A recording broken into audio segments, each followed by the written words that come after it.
In this video, I'll be working out which ute's more expensive to own. The all-new Ford Ranger Wildtrak V6 versus the Toyota Hilux Rogue. I was very surprised with the result. I thought there'd be a much bigger gap. Now stick around until the end of the video to see where these two cars come in my value leaderboard. Without further ado, let's jump onto the computer and start going over the figures.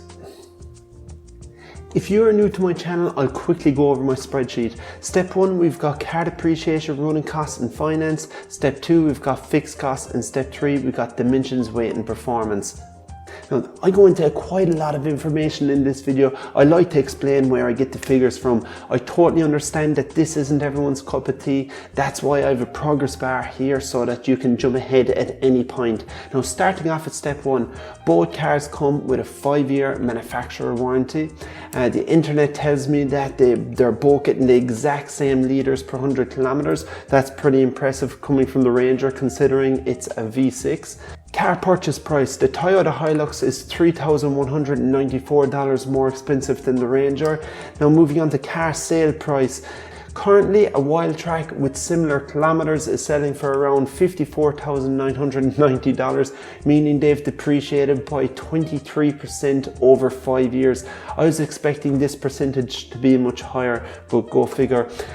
Unfortunately, the Rogue hasn't been around for 5 years, but if you look at the next step down, which is the SR5, this is depreciating by 20% over 5 years. Very similar, there's only 3% in it. For this exercise, let's depreciate them both by 23%. Now we're saying that we own vehicles for 5 years and we're doing 10,000 kilometers a year. Forecasted maintenance costs over the life of the vehicle, leaving that blank because they're both covered under the 5-year manufacturer warranty. Moving on to the servicing cost, I'm getting an average cost per service over 10 services. That works out at being, $439.60 every 15,000 kilometers or 12 months, whichever occurs first for the Ranger, and the Hilux is $351.71 every 10,000 kilometers or 6 months, whichever occurs first. Yes, the Ranger is almost $90 more expensive per service, but bear in mind you have to service the Hilux twice a year at a minimum. I feel this will turn quite a lot of people off the Hilux. And what do you think? Let me know in the comment section below. I'd love to hear your opinion. Now moving on to the tyres, these are very similar in price, but where the Ranger starts to lose out is in the braking components. We see here that there's a lot of red for the Ranger. The Ranger is $1,843.75 more expensive than the Hilux, but bear in mind the Hilux comes with rear drum brakes, not something you would expect to find in a $74,000 ute. But obviously Toyota seem to think that they are perfectly adequate to do the job. Again, what do you think? Let me know in the comment section below. Should Toyota be installing disc brakes in the rear? Now let's have a closer look at where I got these figures from.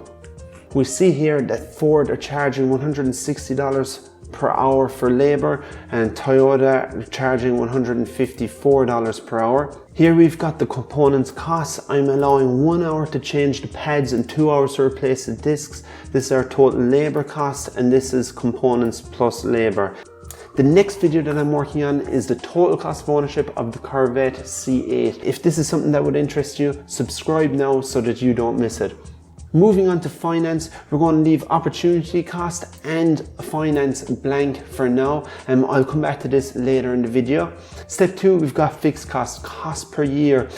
Registration is more expensive because the Ranger is a V6 and the Hilux is a 4-cylinder. Insurance is also more expensive, and bear in mind excess is set at $800 for both utes. So combined, the Ranger is $243.91 more expensive per year in the fixed cost department. Cost per month, leaving that blank, and one-off payments, leaving that blank. Now that brings us on to step 3. Bear in mind this has no implication on the cost of the vehicle, but I'll run through a few of the interesting facts. Power is in kilowatts and torque is in Newton meters, so there's no surprises that the Ranger has more power and torque. But what I was surprised with was that there was only 0.16 seconds in it from the 0 to 100 km/h sprint. I thought there'd be a much bigger gap there.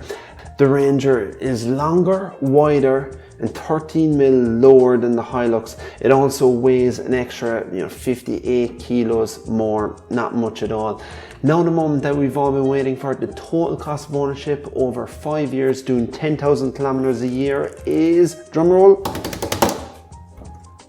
so $41,702.16 for the Ranger, and the Hilux will set you back $41,440.18. That's only a saving of $261.97 for if you buy the Hilux. You can't get much closer than that. If you're finding this video interesting, please give me a like. That will help my video be recommended to more people on YouTube. Now down here we've got a summary of all the costs. By all means pause the video if you'd like a closer look.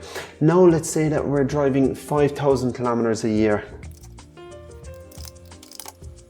Now you'll end up saving $445.31 if you end up buying the Ranger. So the Ranger's cheaper in this scenario. And now let's say that we're doing 20,000 kilometers a year. Now I end up saving $2,555.74 if I buy the Hilux. Now let's put in opportunity costs. We'll change this to 10,000. And we'll put in, let's say, 5% opportunity cost. If you end up buying the Ute, you'll lose out on the opportunity of making, almost $20,000 on the money. Now let's remove opportunity cost and jump onto finance.